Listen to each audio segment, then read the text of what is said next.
His body got heavier with every step. That's what I remember most. Not the weight at first, but how it increased, like death itself was adding pounds with each mile. My commander, Hauptmann Steiner, had been a big man in life.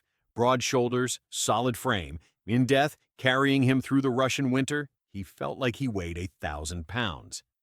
My name is Otto Becker, and I'm the only survivor of Regiment 22. But I didn't survive alone. I carried my commander's body for 17 miles through Soviet territory because I'd made him a promise, and keeping that promise nearly killed me. Regiment 22 was a Wehrmacht infantry unit assigned to Army Group Center in 1943. We'd been fighting on the Eastern Front for 2 years, pushing east, then falling back, then pushing again. By the winter of 1943, we were permanently falling back. The Soviets had broken through at Kursk. The entire front was collapsing. Our orders were to hold defensive positions outside a small town called Velika, hold until reinforcements arrived, delay the Soviet advance. We all knew what that meant. Sacrifice. They were sending us to die so other units could retreat. Standard practice. Someone had to slow the Russians down. This time, it was us. Regiment 22, 473 men when we took position. Hauptmann Steiner commanding. I was Steiner's radio operator. Had been for 8 months. Followed him everywhere. Carried the radio equipment, relayed orders, stayed by his side during engagements.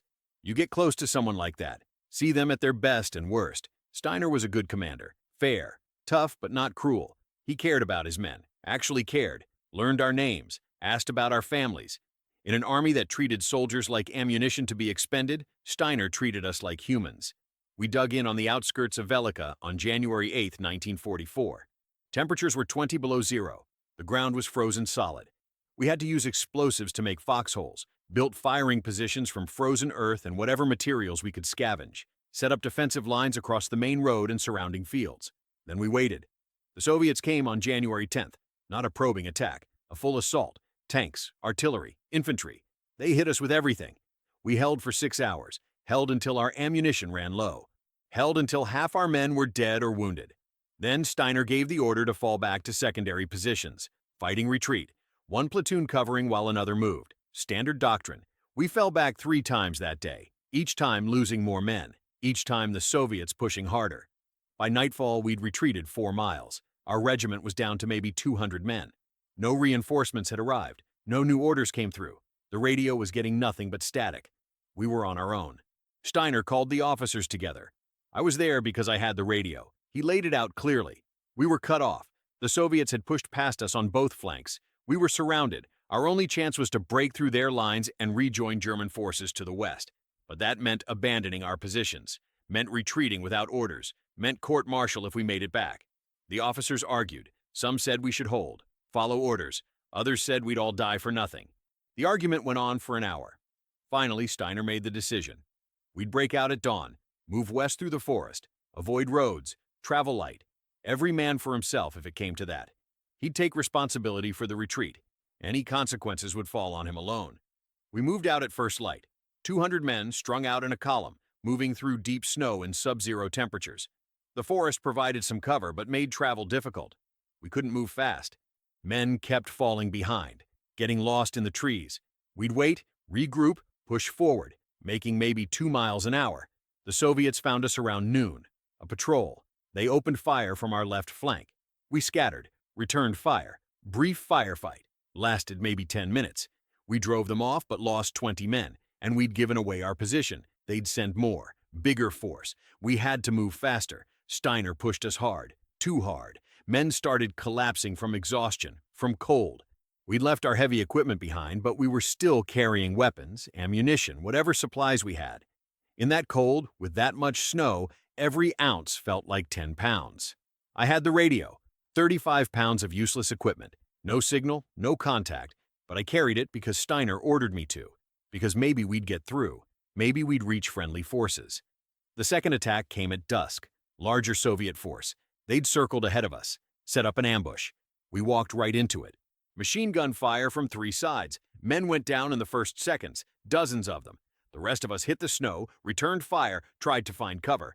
But there was no cover, just open forest and deep snow. We were exposed, trapped. Steiner ordered a charge, straight forward, break through the ambush. It was suicidal, but it was our only chance. We couldn't go back. Couldn't go left or right, only forward, so we charged, screaming, firing, running through the snow towards Soviet positions. I saw Steiner go down. He was ahead of me, leading the charge like he always did. Saw him stumble, saw him fall forward into the snow. I kept running, made it past the Soviet line with maybe 30 others. We regrouped in the trees, caught our breath, assessed. We'd broken through, but we'd lost most of the regiment. Bodies scattered across that killing ground. Maybe 20 men made it through, 20 out of 200. Someone asked about Steiner. I said I'd seen him fall, probably dead. We should keep moving. But I couldn't. Couldn't leave him there. He'd been good to us. Good to me. He deserved better than being left in the snow to freeze. So I told the others to go. I'd catch up. I was going back for the commander. They thought I was crazy. Said it was suicide. Said Steiner was dead and I'd die too. But I'd made up my mind. Told them to head west. I'd follow. Then I turned around and went back toward the ambush site. The Soviets were still there. I could hear them, talking, moving among the bodies, looking for survivors, taking equipment. I waited until dark, watched from the trees, freezing, shaking, waiting for them to leave. Finally they did, moved on, probably chasing the survivors. I crept back to where I'd seen Steiner fall. Found him in the snow. He was on his back, eyes closed, not moving. I thought he was dead. Felt for a pulse. Nothing. No breath. Gone. But I'd come back for him. Wasn't leaving without him. I grabbed him under the arms. Started dragging him toward the trees. He was heavy. So heavy. Dead weight. I made it maybe 20 feet before I had to rest. My arms were screaming. My back felt like it would break. But I kept going. Dragged him another 20 feet. Rested. Again. It took me 2 hours to drag him 200 yards into the forest. Away from the killing ground. Away from the Soviets. When I finally stopped, when I couldn't drag him another foot, I collapsed beside him in the snow, exhausted, defeated. I'd gotten him away from the ambush site, but now what? I couldn't carry him, couldn't drag him miles through the forest. What was I doing? That's when he coughed. Weak, wet, but a cough. He was alive, barely, but alive. I rolled him over. He coughed again, blood on his lips. He'd been shot in the chest, left side, probably punctured lung. He was drowning in his own blood, dying slowly. His eyes opened, unfocused. He looked at me, didn't recognize me at first. Then he did. Said my name, Otto. Asked what I was doing. I told him, came back for him, getting him out. He shook his head, said I was a fool, said to leave him, save myself. I refused, told him I was getting him home, back to Germany, back to his wife. He had a wife in Hamburg, talked about her sometimes, showed me her picture once. Pretty woman, blonde hair, kind eyes. He'd promised her he'd come home. I was going to keep that promise for him. He argued, said he was dying, said carrying him would get us both killed. But I wasn't listening. I'd made up my mind. I was carrying him out. Period. So I got him up. Fireman's carry, over my shoulders. He groaned in pain but didn't fight it. Too weak to fight. I started walking west, into the darkness, into the forest, carrying my commander toward a destination I couldn't see. The first mile was agony. Every step was torture. My legs burned. My back screamed. My shoulders felt like they'd dislocate. Steiner was dead weight, unconscious, 200 pounds of muscle and bone and dying flesh. I fell 3 times in that first mile, got up each time, kept walking. The second mile, I stopped feeling my legs, just numbness from the waist down, pushing through snow that was knee-deep, in darkness so complete I could barely see 3 feet ahead, following what I hoped was west, praying I wasn't walking in circles. By the third mile, I was talking to myself, counting steps, 1, 2, 3, 4. Lose count, start over, 1, 2, 3, 4, mind games to keep moving, because if I stopped, I'd never start again. I'd freeze there, we'd both freeze there. So I kept counting, kept stepping, kept carrying. Steiner regained consciousness around mile 4, mumbled something I couldn't understand. I told him to stay quiet, save his strength. He said he was sorry. Sorry for being heavy, sorry for making me do this. I told him to shut up, told him he'd do the same for me. He went quiet after that. Mile 5, my body started shutting down. I couldn't feel anything anymore, just cold, just exhaustion. Just the mechanical movement of putting one foot in front of the other. I fell and couldn't get up. Just lay there in the snow with Steiner on top of me. Thought this was it. This was where we died. But then I heard his breathing. Shallow, labored, still alive, and I couldn't let him die, not after coming this far. So I got up, somehow, got him back on my shoulders, kept walking. Dawn came around mile 7, gray light filtering through the trees. I could see now, see how far I'd come, see how far I still had to go. The forest stretched endlessly in every direction, no signs of life, no sounds but wind and my own breathing. We were alone in a frozen hell, and I was too tired to care. Mile 8, Steiner stopped breathing. Just stopped. I felt it. The absence of movement. The stillness. I put him down, checked for a pulse. Nothing. He was gone. Finally gone. And I'd carried him for nothing. All this effort. All this pain. For a corpse. I should have left him there. Should have buried him in the snow and kept moving. Saved myself. But I couldn't. I'd promised him I'd get him home, and I was keeping that promise, dead or alive.